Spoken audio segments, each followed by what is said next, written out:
kasih untuk kasih dan kemurahan-Mu yang masih Kau berikan kepada kami. Kalau kami masih boleh hidup sampai hari ini dan kami masih mendapat kesempatan beribadah, memuji, memuliakan Engkau, semua adalah karena kasih-Mu kepada kami, Tuhan. Biarlah setiap kami yang mendapat kasih Tuhan, kemurahan Tuhan, secara khusus malam hari ini kami boleh beribadah di tempat ini.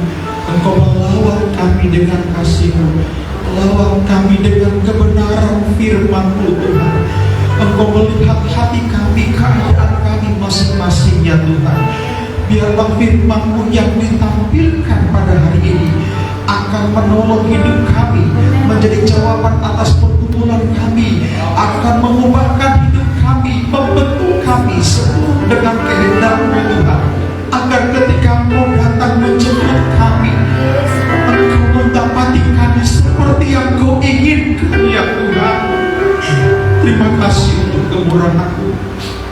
Beri kemurahan-Mu, pertolongan bagi hamba-Mu. Kalau hamba-Mu mendapat kesempatan menyampaikan firman-Mu pada malam hari ini, bukan karena hamba-Mu melebihi jemaat atau hamba-Mu tempat ini. Hamba-Mu juga manusia biasa. Perdamaikan hamba-Mu, urapi dengan Roh Kudus-Mu. Pakailah bibir lidah hamba-Mu menjadi alat menyampaikan kebenaran firman-Mu dalam pengurapan Roh Kudus-Mu, Tuhan. Setiap kami yang hadir, sucikan hati pikiran kami. Kami buka hati kami terhadap firman-Mu, Tuhan. Biarlah firman-Mu jatuh di atas tanah hati kami yang baik.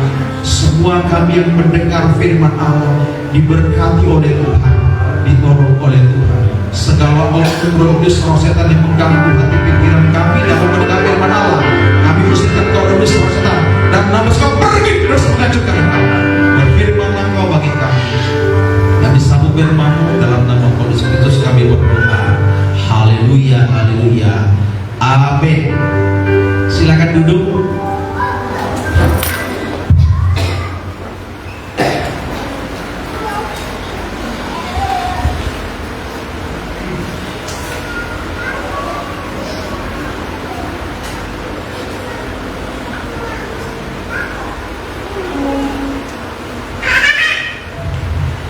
Shalom. Shalom. Selamat malam. Puji Tuhan. Puji syukur kepada Tuhan, oleh kemurahan Tuhan saya boleh mendapat kesempatan oleh Tuhan pada malam hari ini beribadah bersama di tempat ini. Terima kasih untuk Bapak Gembala di tempat ini yang memberikan saya kesempatan berbagi firman Allah. Saya bukan berarti lebih dari hamba Tuhan ini. Kalau tadi saya bertanya, sudah berapa lama melayani? Sejak umur 13 sampai 15 tahun, ya, kalau beliau menyatakan. Dan itu bukan waktu yang cukup singkat, ya. Saya bertanya berapa umurnya, jalan 76. Jadi kalau 76 atau 75 kurang 13 berarti kurang lebih 60 sampai 62 tahun beliau bergelut di hadapan Tuhan. Beliau sangat luar biasa, ya, dalam pengalaman. Kami juga sebagai hamba Tuhan yang muda, tapi juga mengapresiasi kalau beliau masih bisa melayani sampai hari ini. Biarlah kasih Tuhan menyertai kita, dan kita juga sebagai umat Tuhan yang boleh hadir di tempat ini boleh mendapat kasih Tuhan dalam mendengar firman Tuhan hari ini. Puji Tuhan. Saya datang bersama dengan istri saya, ya. Boleh berdiri dulu, ya. Biar dilihat, ya. Coba lihat belakang. Beda ya, dia beda ya, gitu. Ya, beliau, ya, seizin Tuhan kami ketemu di Manado. Beliau guru Manado asli, ya. Saya ketemu 3 kali, kali ketiga saya menikah di Manado, dan 2 putri kami seusia. Jadi perjalanan luar biasa. Saya juga jadi hamba Tuhan ini tidak habis, ya. Saya didoakan oleh hamba Tuhan, bapak saya sendiri itu jadi hamba Tuhan, tapi saya nggak pernah mau. Ya, tamat SMA saya dipaksa sekolah kita, bisa nggak mau. Ya, waktu saya susun skripsi, saya masuk ujian Universitas Jambi dengan jurusan pendidikan bahasa Inggris. Di situ saya dapat kesulitan mau sidang. Ya, seluruh dosen penguji tidak ada bisa ketemu waktunya. Jadi kalau nggak salah 5 orang penguji 5 hari. Saudara bisa bayangkan, jadi nggak ketemu. Tapi sementara saya nyambut gereja, saya bilang, Tuhan, aku ini muji ya. Kalau memang Tuhan izinkan saya jadi hamba Tuhan, saya bilang, ya, saya mau ujian dulu serius. Baru saya nyambut gereja kurang lebih 5 menit, datang SMS sama saya. Waktu itu saya pinjam handphonenya si tuan gereja, yang itu nama guru saya pinjam handphonenya berapa hari, ya, Nokia 3315. Waktu saya ngomong gitu, tiba-tiba datang SMS, datang ke rumah, bawa skripsi. Saya ketemu langsung, apa katanya? Saya ngalah. Jadi tim penguji utama bilang saya ngalah. Ketemukan sama dosen yang lain, kalau mereka saya siap pilihan ini. Ternyata tim penguji utama udah ngalah, yang lain jadi mengalah. Dan akhirnya jadilah ujian. Dan akhirnya saya kenal dengan janji itu. Saya masuk sekolah Tuhan, ya, karena saya ingat jadi hamba Tuhan itu susah. Kenapa susahnya? Selalu hanya tempat pengaduan. Tapi ketika hamba Tuhan susah, nggak bisa bicara sama jemaat. Ya, kenapa? Nggak punya berkat dibilang kurang doa. Kalau banyak berkat dibilang sombong. Nah itulah. Ya. Sehingga saya pun tidak mau berdoa anak saya jadi hamba Tuhan, mengingat kesusahan. Saya bilang kamu jadi dokter ya, dulu Dili mau jadi dokter, mau jadi artis, jadi kalau tuh Dili nanti melayani, mereka panggil saya Dili, supaya apa? Nanti kamu teman Dili, kamu nyanyi, ya, jadi melayani. Apa kata mereka? Wah, kan jadi hamba Tuhan, jadi pendeta. Saya ingat susahnya mereka, saya ingat susahnya saya jadi anak hamba Tuhan. Tapi sejujurnya Tuhan, mereka sejak kandungan Tuhan tetap melihat, itu beda. Tapi saya serahkan sama Tuhan, kehendak Tuhan yang jadi, ya. Jadi nama saya Zudi Preto Semuanya. Saya anak dari si Jamila. Tahu si Jamila? Tahu si Jamila? Lagu dunianya apa? Buruni Kalipah, pada main di padat. Itulah saya. Mama saya itu Buruni Kalipah, anak Ustaz. Papa saya anak pendeta. Jadi kalau saudara dengar kesaksian ini, ya, semoga saudara bisa diberkati Tuhan.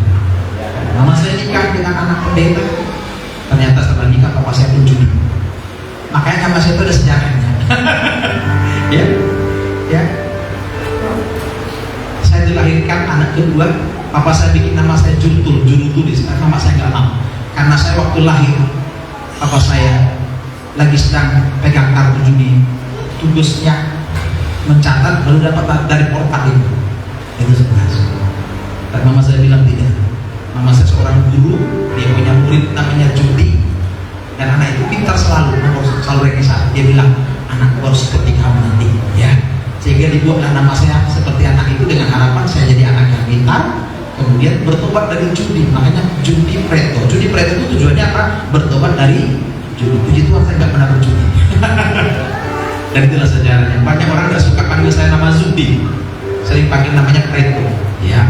Tapi saya tidak mau hilangkan itu saudara saya. Jadi itulah sekilas, ya. Ya puji Tuhan, ya. Oleh kemurahan Tuhan, saya boleh melayani di Jambi. Ya, satu meneruskan pelayanan orang tua saya, ya, di kota Jambi yang sudah 19 tahun. Satu saya juga buka pelayanan di desa. Jadi saya pelayanan dari kota ke desa. Pagi jam 7.20 di Jambi, 1,5 jam lagi di Kabupaten Lampung. Ya, puji Tuhan sudah bangun gereja juga. Jadi 16 tahun bapak saya melayani, 16 tahun dia melihat saya melayani. Dia jatuh stroke, dan setelah itu pengembalaan diserahkan sama saya. Jadi 16 tahun beliau melayani, 16 tahun saya melayani. Lalu kami buatlah waktu itu anniversary 32 tahun gereja Pentakosta baru pertama kali seumur hidup di Jambi, karena beliau yang membawa Pentakosta ini ke Jambi. Ya, kalau di Pentakosta beliau lah yang mengajarkan tabernakel, membawa pengajar yang dulunya ada di sungai. Setelah beliau kita adakan itu, beberapa bulan kemudian beliau melakukan Tuhan. Ya, beliau bersyukur, ya, ada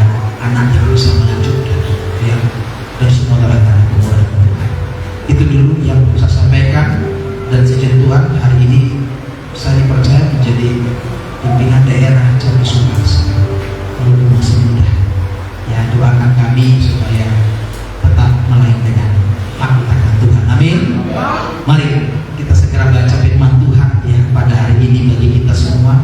Mari buka hati kita. Mendengar firman Allah itu jangan berpikir tentang pembukaan. Ketika orang datang mendengarnya cari pembukaan, itu dengan misi otak dan akhirnya jadi sombong dan kerjanya hanya mengkritik orang lain. Tapi ketika kita datang beribadah mendengar firman Allah, mungkin firman Allah itu bagi saudara, Bapak Ibu hari ini adalah sebagai pengingat. Sudah pernah saudara dengar, sekarang diingatkan. Puji Tuhan. Firman itu juga menjadi penghibur bagi kita. Mungkin sedang sedikit hari ini perbuatan kita nggak benar. Firman itu juga menjadi penyucian bagi kita, membersihkan apa yang terjadi. Dan firman itu juga menjadi membuat bagi yang akan datang, melindungi kita supaya ketika ada sesuatu yang terjadi, kita tidak jatuh dalam dosa. Amin. Mari buka hati kita ya, mendengar firman Allah ini ya. Ketika kita mau menerima kebenaran firman Allah, mari buka hati dengan lebar-lebar agar Tuhan menolong kita ya. Mari kita baca Galatia pasal 2 ayat 20. Saya mohon dibaca oleh Bapak Guru Guntur. Kalau kebetulannya bantu baca ya. Bisa bantu terang? Nah, pakai mikrofon biar dengar ya. Saya minta bantu. Saya mohon maaf suara saya tidak keras seperti di sini. Dulu saya pernah khotbah keras-keras suara Jambi. Mama saya ingatkan saya, kau boleh pakai Tuhan lama atau tidak? Kalau mau kurangi suaramu, karena mikrofon itu alat bantu ngomong. Karena mama saya pernah sampai tidak bisa bicara, kita suaranya hilang, rusak. Karena ngajar di sekolah teriak-teriak. Jadi sudah beda soal kasih ya. Tapi saya demikian supaya kita belajar ya menerima ya. Saya orang Batak tapi belajar suaranya tidak terlalu keras ketika berkhotbah ya, supaya energi bisa tersimpan dengan baik ya.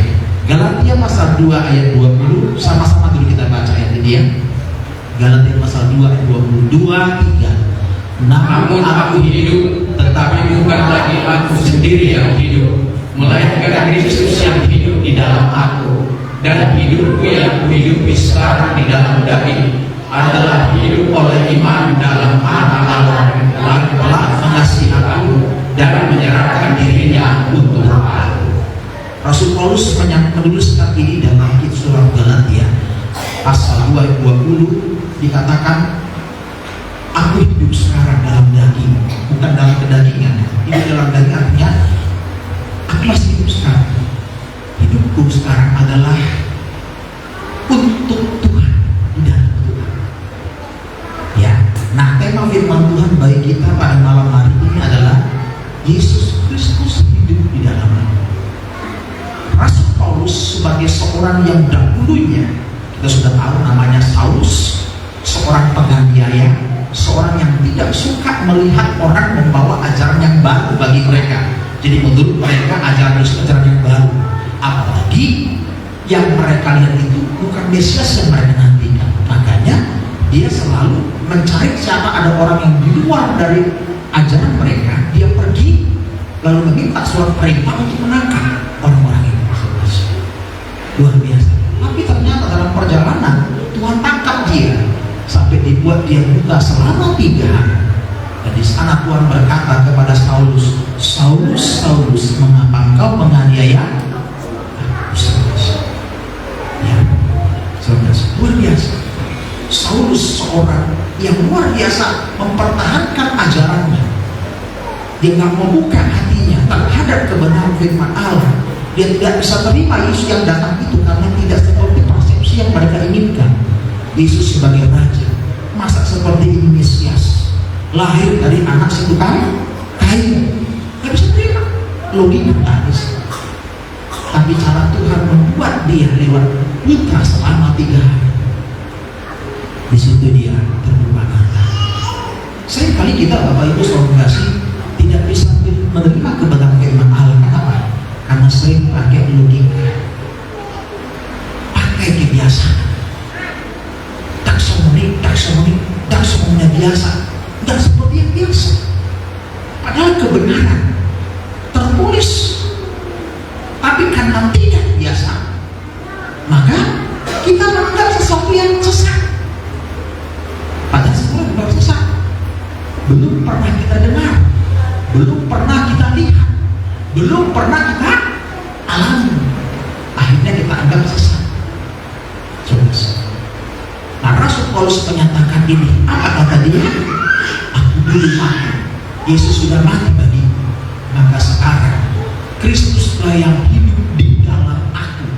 Namun aku hidup, tetapi bukan aku sendiri yang hidup, melainkan Kristus yang hidup di dalam aku. Kalau Kristus yang hidup di dalam diri saya, maka apa yang terjadi? Apakah karakter manusia saya yang muncul atau karakter Kristus? Ya kan? Sama seperti kalau saya katakan, aman gembala di tempat ini aman. Baik, soman bapakmu, soman ini dua aman ini. Apa yang kita bisa lihat dari aman ini? Sifat, target, opung. Demikian juga kita. Kalau Kristus yang hidup di dalam aku, maka yang tampil adalah karakter Yesus. Amin. Kita berkata Yesus tinggal dalam aku, Yesus ada di dalam hidupku. Itu hanya pengakuan di mulut. Tapi kalau ada praktek hidup karakter, semua bumi doi mana? Berjuna, lemah lembut, pelayanan. Demikian juga kita. Dalam hidup kita ada karakter Kristus dalam hidup kita. Apakah dalam kehidupan kita ada karakter Kristus sekarang? Kita sebagai pemuji Tuhan, adakah karakter Kristus dalam kehidupan kita? Orang yang mengaku bahwa Yesus Kristus hidup di dalam dirinya, maka apa yang pertama? Dia melakoni karakter Kristus. Amin. Amin. Karakter Kristus. Karakter Kristus itu adalah sifat tabiat yang ada padanya, yang telah diteladankan pada waktu dia berada di muka bumi. Dia sudah teladankan itu. Kalau kita baca dalam Yohanes pasal 3, apa dikatakan Yesus datang ke dunia itu apa? Karena begitu besar kasih Allah akan dunia ini, sehingga Ia telah mengaruniakan anaknya yang tunggal, supaya setiap orang yang percaya kepadanya tidak binasa, melainkan hidup yang datang ke dunia ini untuk mati di kayu salib. Tapi kenapa Yesus harus turun dari kota ke kota, dari desa ke desa? Kenapa dia harus pergi menghadapi banyak orang berdosa, lalu dia akhirnya mengalami penolakan? Kan tujuan utama dia mati di kayu salib. Karena kalau dia tidak mati, tidak ada pengampunan dosa. Amin. Tidak ada perdamaian. Tapi kenapa dia harus pergi dari desa ke desa, dari kota ke kota, dan dia mengalami? Dia mau menunjukkan inilah yang harus kamu ikuti teladan. Bagaimana ketika aku ditolak, apa yang harus kamu lakukan? Waktu Yesus dihujat, dicaci maki, bahkan dijauhi, bahkan sampai mau dijatuhkan dari tempat yang tinggi, dari tebing, apa yang sudah lakukan? Dia pergi menghindar, bukan melawan, bukan membalas. Bahkan sampai ketika dia berada di kayu salib, dia tidak menggunakan kekuatannya sebagai Allah menyelamatkan diri. Sampai orang berkata, kalau engkau Mesias, selamatkan dirimu. Apalagi yang sebelah kirinya, selamatkan dirimu dan selamatkanlah aku, kata dia. Tapi Yesus tidak pernah menggunakan itu.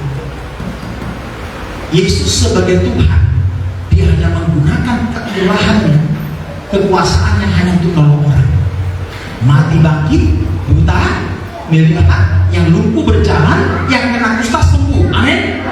Tapi dia lakukan itu dirinya? Tidak.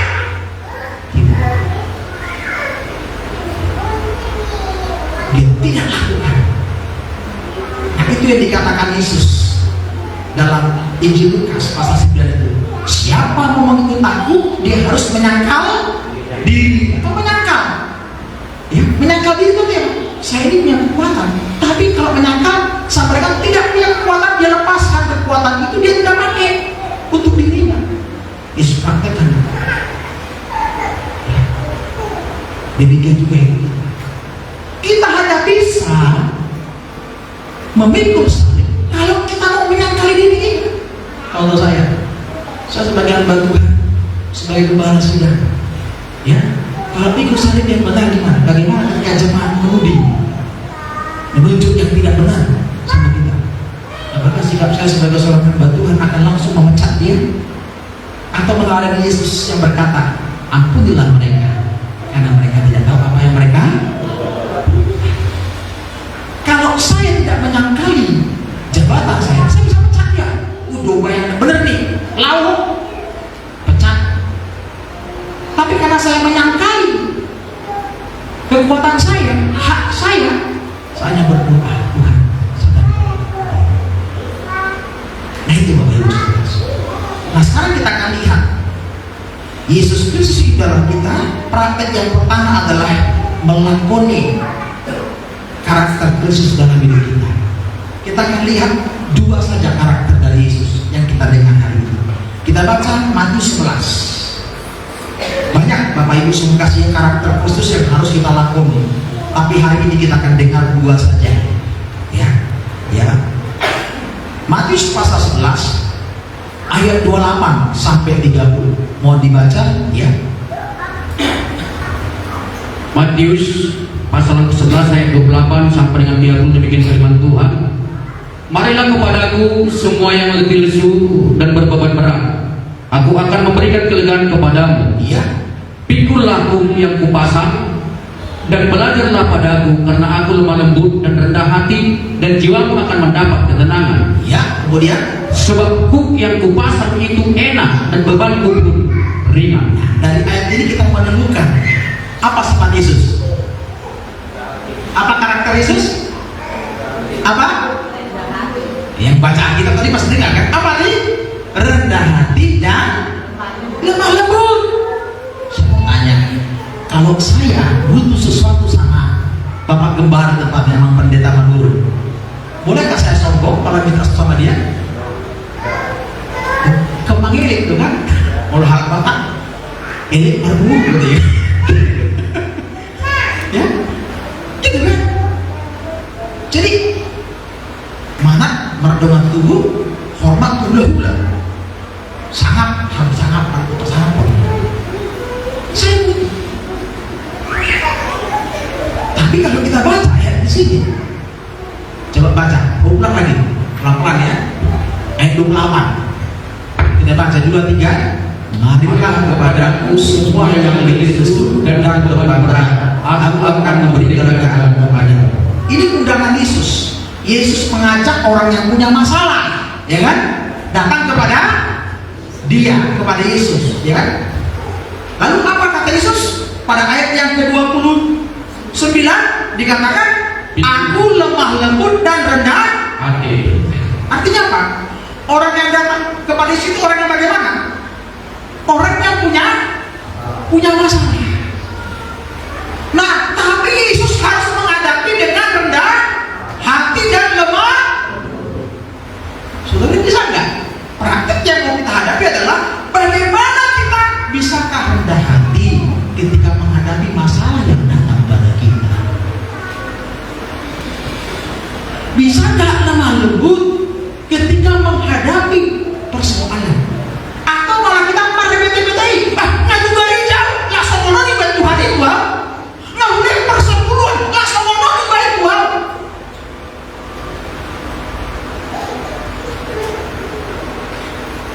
Siapa yang tidak bisa rendah hati kalau kita membutuhkan pertolongan? Tapi bisakah kita rendah hati dan lemah lembut ketika persoalan datang menimpa kita? Kita masih tetap rendah hati. Prakteknya Pak, masih bisa menyembah Tuhan. Tuhan, terima kasih, walaupun ada masalah, aku masih hidup. Aku punya penyakit, tapi aku masih bisa hidup. Aku punya banyak masalah, tapi aku masih bisa menyembah Tuhan. Kita tahu Bapak Ibu saudara dengan keadaan kita hari ini. Masih bisakah kita rendah hati? Sama seperti Yesus saat dia menghadapi penyakitan di taman Getsemani.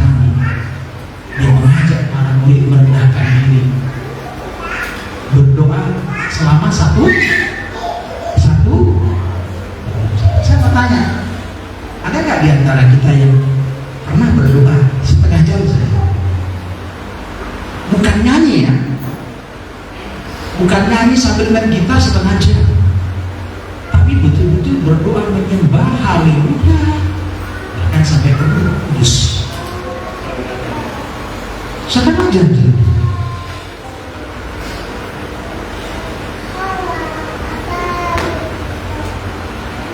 Yesus berkata, tidak sanggupkah kamu berjaga-jaga dengan aku 1 jam?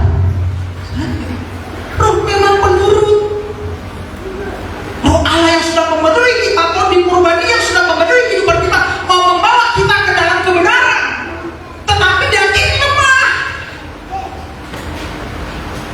Supaya kita mampu, maka kita perlu berdoa.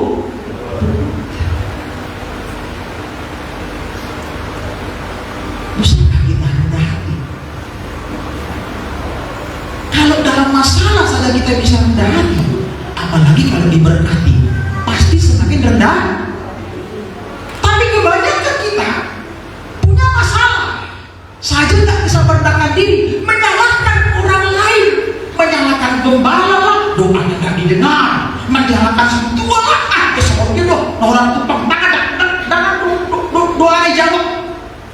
Padahal tidak ada ayat firman Tuhan berkata, ya, doa pernah akhirnya dijawab. Apa kata Yesus waktu orang-orang sakit datang kepada dia? Jadilah menurut iman. Itu kan. Itu masing-masing. Sering kali kita gak sadar. Akhirnya yang terjadi persuntutan. Bisakah kita rendah hati menghadapi masalah yang datang? Saya banyak peristiwa yang saya alami.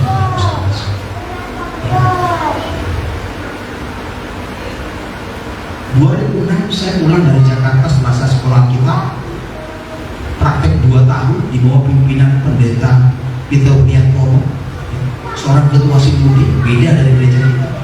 Pulang saya, bayangkan baru saya pulang ke Jambi, tiba-tiba dia stroke. Dan ketika dia stroke, saya menggantikan itu melahirkan. Saya diproses begitu banyak, biaya yang begitu besar. Bapak saya harus sakit, biaya besar. Lalu ketika saya melayani, jemaat banyak yang keluar. Bukan tidak suka dengan saya, mereka sudah tahu sebelum saya sekolah kitab, saya sudah pendeta muda, dan saya sudah sering berkhotbah dalam ibadah pemuda. Tapi karena berapi-api ya, keluar dari sekolah kitab, luar biasa. Saya ingat tidak lain, ini siapa yang diobain orang tua atau bagaimana? Semua ada dalam, kita samakan. Saya panggil aman gembala dapetin saudara, cocoknya itu? Nggak cocok. Firman Tuhan berkata apa?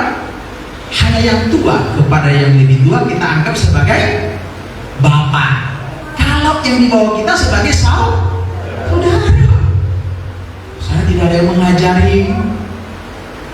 Ya, ketika saya khotbah, ya, saya nyapa saudara-saudara, saya nggak sadar itu.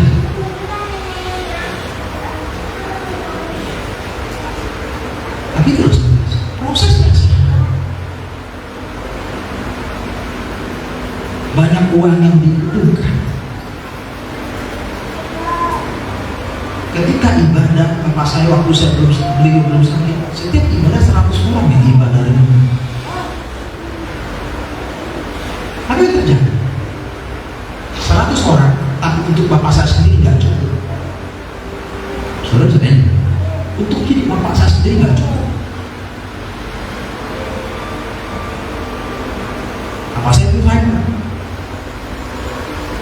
nggak cukup untuk dia, makanya ibu saya nggak full time.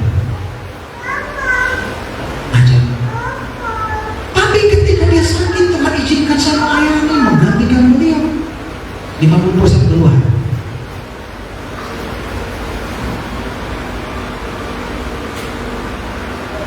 Tapi jemaat itu berbuah. Saya punya adik 2 kuliah, 1 STM. Sampai mereka selesai semua baru saya menikah.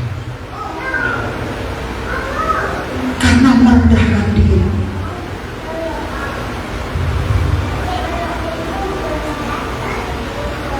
Ketika kita menghadapi persoalan, jangan cari kebenaran diri sendiri. Jangan cari. Tapi belajar merendahkan diri. Tuhan izinkan papa saya almarhum melihat saya 16 tahun melayani. Dia 16 tahun melayani, stop melayani hanya sebagai bentuk doa. Makanya saya bersyukur Bapak Gembala tempat ini umur 75 tahun, jalan 76 tahun masih bisa melayani. Tapi saya punya orang tua 72 tahun Tuhan sudah panggil 2 tahun lalu. Tahun ini bulan 11 tidak lagi. Dia hanya menonton di gereja di depan. Dia lumpuh separuh, begitu jalannya tenang-tenang.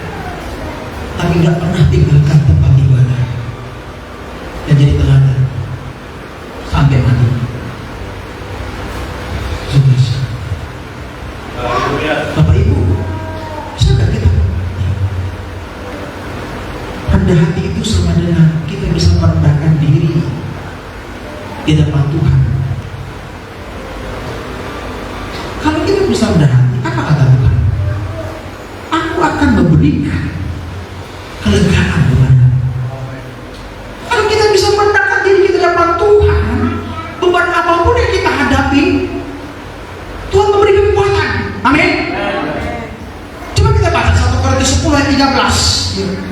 1 Korintus 10 ayat 13. Ya. Sama-sama kita baca 2-3. Pencobaan-pencobaan yang kamu alami ialah pencobaan-pencobaan biasa yang tidak melebihi kekuatan manusia. Sebab Allah setia, dan karena itu Ia tidak akan membiarkan kamu dicobai melampaui kekuatanmu. Pada waktu kamu dicobai, Ia akan memberikan kepadamu jalan keluar sehingga kamu dapat menang. Jadi nggak boleh berdoa kalau ada masalah, Tuhan lepaskan aku dari masalah ini. Apa katanya? Kita diberi jalan keluar sehingga dapat menang. Artinya kita lewati. Bagaimana kita melewati jalan sempit itu? Tetap ada pertolongan Tuhan. Mungkin Bapak Ibu punya masalah 3 tahun, 4 tahun sampai hari itu selesai. Tapi ternyata sampai hari ini Bapak Ibu masih hidup. Puji Tuhan. Mampu menghadapi. Mungkin belum selesai. Seperti terakhir. Ayo hari ini kita miliki karakter Kristus. Rendah hati. Kalau kita tidak bisa rendah hati dalam persoalan, dalam masalah, dalam sakit penyakit, akan mungkin kita bisa rendah hati ketika kita diberkati Tuhan. Kita akan sombong. Yang kedua, lembut, lemah lembut. Kalau lembut, hati yang lembut. Firman Tuhan berkata, benih jatuh di atas tempat, tanah pinggir jalan, tanah berbatu, tanah berduri, tanah yang baik. Saya mau tanya, tanah yang baik, tanah yang lembut, tanah yang keras? Kita yang petani, mantan petani, keturunan petani, tanah yang keras atau tanah yang lembut? Bukan lembut seperti lembutnya tanah liat, ya bukan. Gembur. Bisakah hati kita lembut menghadapi masalah? Prakteknya apa? Ketika ada masalah datang, benih firman masih tumbuh. Engkau menghadapi banyak masalah, engkau masih bisa menjadi pelaku firman.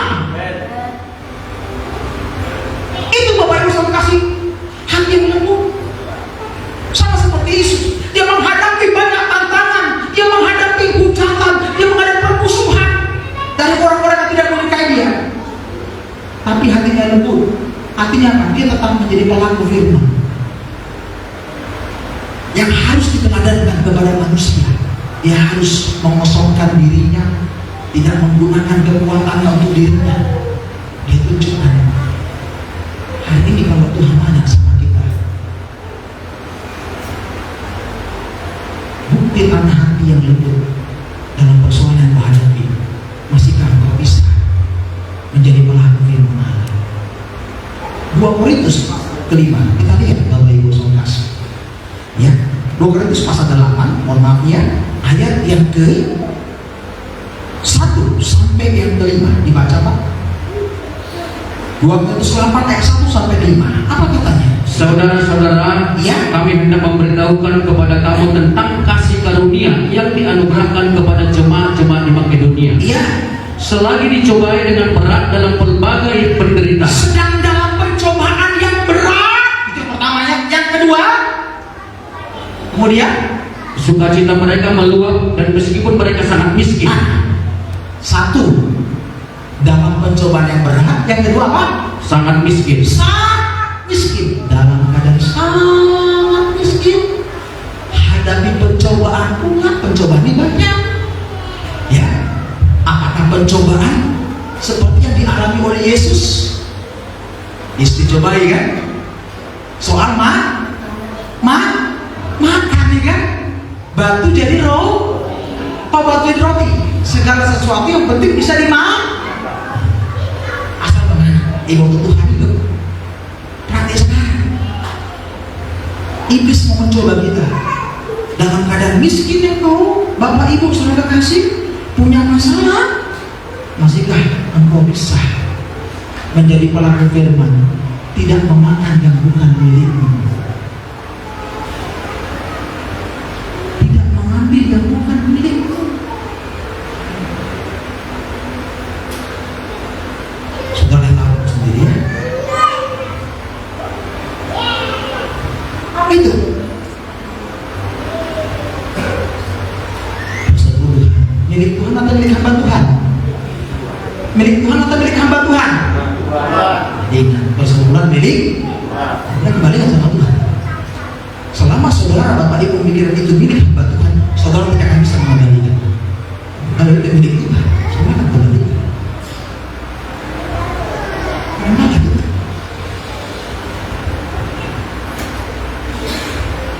Lalu apa kata lagi? Ya, Namun mereka kaya dalam kemurahan. mereka kaya dalam kemurahan, suka memberi, sangat miskin, bukan tidak punya apa-apa, sangat miskin, ekonomi di bawah sekali. Apalagi sekarang tahun ini banyak kesulitan, pengusaha banyak yang mengeluh jualan dan laku. Ya, yang paling enak itu sekarang petani. Ya, harga padi enak naik gitu ya. Bersyukurlah. Tapi apa kata lainnya? Namun mereka kaya dalam kemurahan. Kemudian ayat 3, aku bersaksi Bahwa mereka telah memberikan menurut kemampuan mereka, Iya. bahkan melampaui kemampuan mereka. melampaui kemampuan mereka. Kemudian Dengan kerelaan sendiri mereka meminta dan mendesak kepada kami supaya mereka juga beroleh kasih karunia untuk mengambil bagian dalam pelayanan kepada orang-orang kudus. iya, pelayanan kepada orang kudus, supaya hamba Tuhan mereka sampai berkata, Rasul Paulus, izinkan kami melayani hamba Tuhan walaupun kami miskin, kami tetap akan membantu mereka, mendukung mereka. Dengan kata lain, tidak ada alasan kita untuk bisa berbuat baik selagi masih ada pada kita. Amin. Ini sangat miskin, bukan dikatakan tidak punya apa-apa ya. Sangat miskin, bukan dikatakan tidak punya apa-apa. Nah, kemudian lagi apa katanya? Mereka memberikan lebih banyak Iya. daripada yang kami harapkan. Iya. Mereka memberikan diri mereka pertama-tama kepada Allah, kemudian oleh karena kehendak Allah juga kepada kami. Sampai di situ. Dalam keadaan berat masih bisa tumbuh firman Allah. Apa tumbuhnya? Masih bisa berbuat kasih. 1 Korintus menyebutkan kasih itu apa? Murah hati, tidak cemburu, tidak menyimpan kesalahan orang. Saudara pikir nggak Bapak Ibu Saudara sih, ketika kita menyimpan kepahitan kepada orang lain apa terjadi? Jangankan melihat, mendengar ekonominya bagus, jantung kita tambah detik. Betul kan?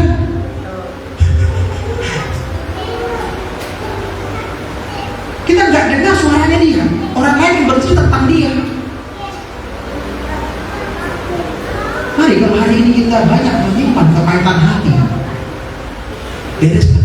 Ada gunanya, mengganggu hati kita, membuat kita makin banyak pengeluaran untuk berobat dan tidak sembuh-sembuh. cemburu dengan orang yang lain semakin dipakai Tuhan, diberkati Tuhan.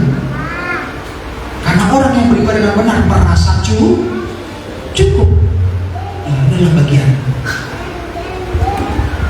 cukup. Makanya kita sebagai anak Tuhan, sebagai pengikut Tuhan yang sungguh-sungguh, hari ini Tuhan ingatkan dalam kehidupan kita lewat surat Rasul Paulus, apakah kita memiliki karakter Kristus? Haleluya. Itu firman Allah masih tumbuh, praktek kemanusiaan masih tumbuh. Roma pasal yang 15, coba ayat 1 sampai 2, apa katanya? Roma pasal 12 ayat 1 sampai 2, ya. Karena itu saudara-saudara, demi kemurahan Allah aku menasihatkan kami, Ya. supaya kamu persembahkan tubuhmu sebagai persembahan yang hidup, Ya. yang kudus dan yang berkenan kepada Allah. Ya. Itu adalah ibadahmu yang sejati. Kenapa ayat ini ditekankan persembahan tubuh dulu? Karena kadang-kala kita nggak punya uang yang mau dipersembahkan. Hanya tinggal tubuh, bawalah tubuhmu beribadah kepada Tuhan. Nggak punya uang lagi mau dipersembahkan, bisa jalan kan?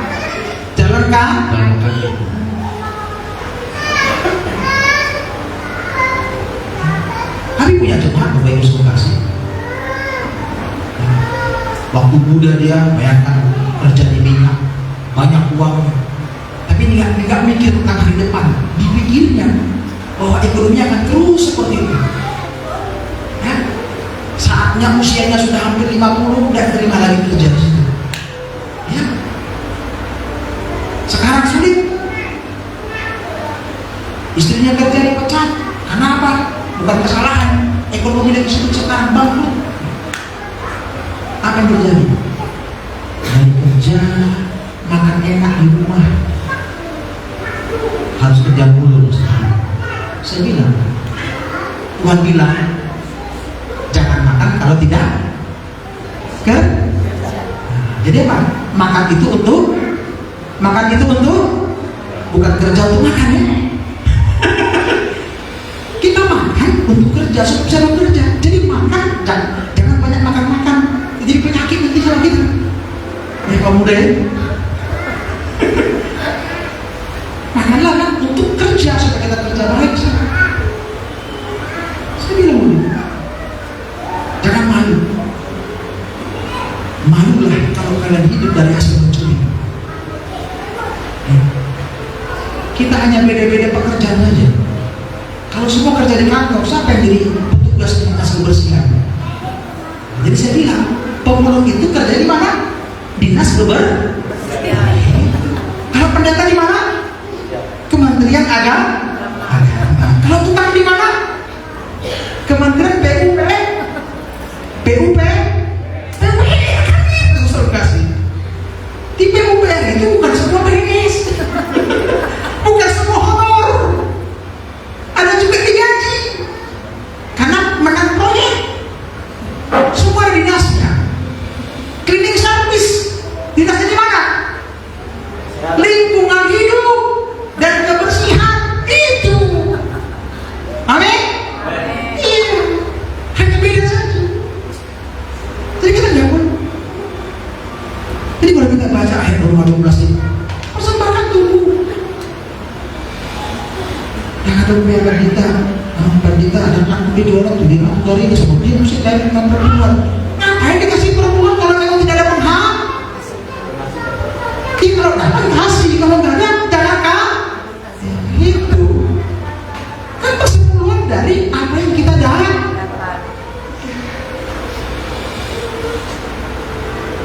Seringkali kita diganggu dari iblis. Ini dari mana? Begitu. Jangan mempersembahkan. Tapi anehnya banyak orang di gereja nggak ada duit dengan, tapi ke pesta berani jual warisan untuk pesta kanan. Jangan sampai terjadi. Nggak ada uang, ada harta, juallah harta itu untuk bisa memuliakan Tuhan. Amin. Itu yang benar. Jangan banyak alasan. Lebih baik kita jual tanah 1 meter itu demi kita bisa ke gereja, beli motor, atau bisa untuk biar kos kita, daripada kita jual biar pestanya pun besar. Kalau nggak bisa dibungkus Tuhan, nggak tahu pesta apa dan kue bungkus, tidak kan? Seenak apapun itu kalau nggak dibungkus, nggak diplastik. Kita harus tahu, bisakah tumbuh dalam hidup kita firman Allah itu dalam masih bisa beribadah, melayani Tuhan. Amin. Coba katakan begini, setia beribadah melayani Tuhan. Coba kiri kanan dulu. Setia beribadah melayani Tuhan, ya. Kondisi yang mampu. Yuk. Jangan karena kita menghadapi persoalan jadi mundur, justru kita harus makin dekat sama Tuhan. Ini karakter yang kita miliki. Yesus mau menghadapi penyalipan, menghadapi pengkhianatan dari muridnya yang bernama Yudas Iskariot, yang sok-sok pahlawan, menegur Yesus. Kenapa ini gak dijual 300 dinar? Ya, kan bisa dibagi kepada orang miskin. Jadi jangan heran ada juga di situ pengerja-pengerja. Kalau dulu murid, kalau sekarang pengerja-pengerja. Itu bodoh, kenapa esok nih Pak? Sebagai pahlawan di gereja. Tukang protes, tukang begini nggak berbuat, alias sama jago-jago. Tapi Yesus sebagai orang yang rendah hati, apa jawab Yesus? Biarlah dia melakukannya mengingat hari kematian. Kan itu kan? Yesus tidak ngomong. Sudah jago-jago bodoh. Anak bodoh. Adik bilang begitu. Yesus itu kan hati Yesus. Makanya seorang gembala juga kadang-kala malah menghadapi si tua jemaat yang menunggu.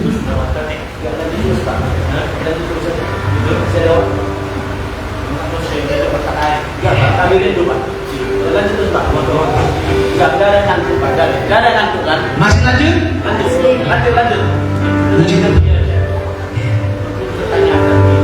Kita dengar firman Tuhan. Ya, amin. Udah bagus. Sering kan? Memang saya biasanya waktu itu jadi dari saya lihat baru. Iya.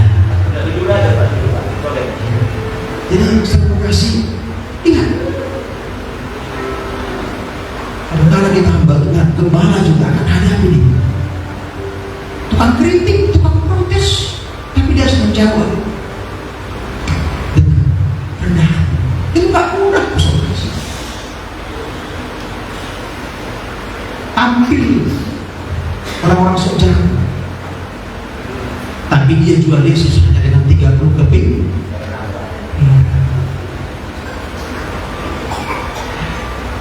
Orang berkorban begitu banyak untuk Yesus. Saudara kalau baca dalam Alkitab 300 dinar, saya melihat di Google sebentar, 1 dinar itu harganya sekarang hampir 8 juta. 1 dinar itu mata uang emas yang nominalnya adalah 4,2 gram emas, yang kalau dijumlah kurang lebih hampir 8 juta. Kita buat 8 juta. 8 juta kali ini 300 dinar berapa? Berapa miliar? Berapa miliar? 2,4 miliar. Dilarang untuk berkorban. Tapi lihat, udah sekali hanya dengan 30 keping perak yang harganya kurang dari 100 juta, dijual Yesus. Dan itulah kebenaran. Semoga kita sebagai umat Tuhan, hamba Tuhan yang ada di tempat ini, jemaat Tuhan, bisa memiliki kerendahan hati menghadapi masalah. Kami hamba Tuhan juga banyak kelemahan, banyak, karena kami manusia biasa, perlindungan. Apalagi gembala di tempat ini dengan kondisi tubuh yang makin usia bertambah, kelemahan tubuh.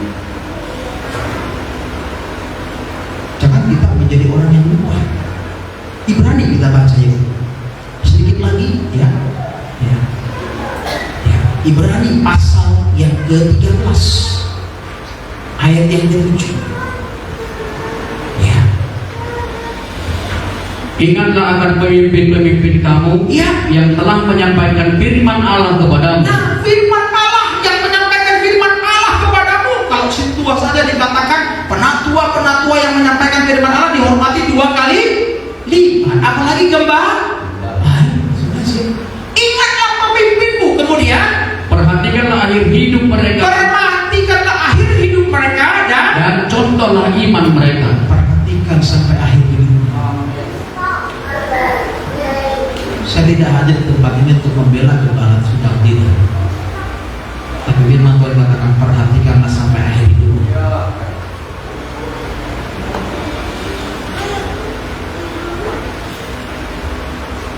Tuhan berkata hormatilah ayah ibu. Bahasa kata mengatakan pasanganlah.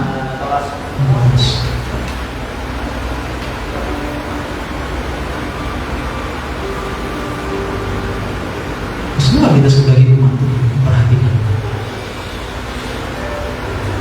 Kalau kita bisa mendarat di lemah lembut,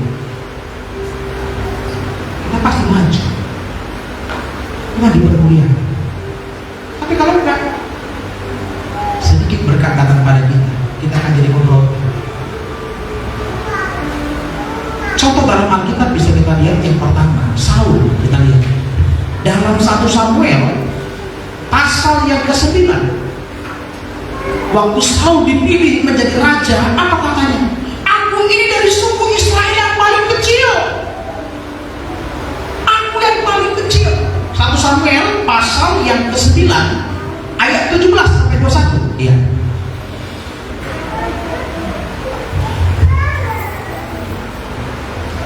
1 Samuel pasal yang ke-9 ayat 17 sampai 21 dibaca ya. Ya, apa katanya? Ketika Samuel melihat Saul, maka berfirmanlah Tuhan kepadanya. Apa katanya? Inilah orang yang kusebutkan kepadamu itu. Ya.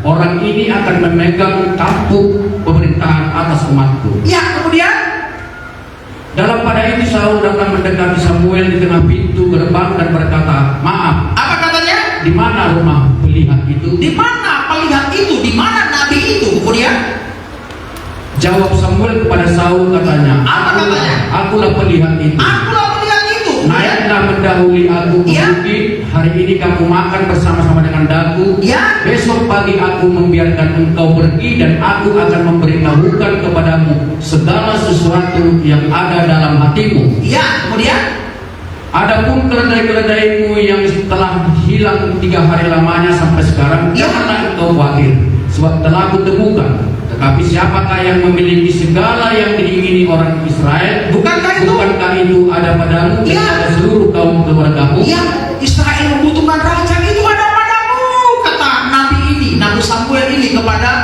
Saul. Apa jawab Saul sesudah itu? Ayat yang jawab Saul, bukankah aku seorang suku Benyamin? Aku di suku Benyamin, suku yang terkecil di Israel. Suku yang terkecil di Israel. Dan bukankah kaumku yang paling hina dari segala kaum suku Benyamin? Iya, kemudian mengapa Bapak berkata demikian kepadaku? Rendah hati Saul waktu sebelum terpilih. Tapi setelah dia dipilih, dia sombong. Ketika diingatkan, Tuhan suruh tumpas itu bangsa itu. Jangan ambil barang-barang. Tapi dia tanya, ini yang dimasukkan tadi Bapak Ibu Saudara. Kalau dalam kesusahan kita nggak bisa rendah hati, apalagi dalam keadaan seperti di dalam hati. Kalau dalam kesusahan kita nggak bisa melakukan firman Allah, apalagi kalau sudah terangkat. Karena Tuhan berkata, Tuhan melawan kesombongan. Tuhan yang apa dalam kita Saudara? Termasuk saya. Mari hari ini kita mau perdamaikan diri kita. Betul. Seringkali aku hanya banyak menuntut sama Tuhan. Saya ingin baik-baik. gembira dengan firman Allah disampaikan kepada kita. Kita tetap berhati. Kalau dalam keadaan kesulitan kita bisa berhati, apalagi kalau dalam keadaan diangkat oleh Tuhan. Amin. Amin. Dan hati itu, bagaimana kita berkata, aku tidak bisa hidup tanpa Allah. Semua karena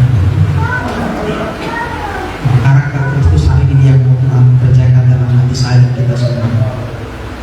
Milikilah hati yang rendah hati dan lemah lembut.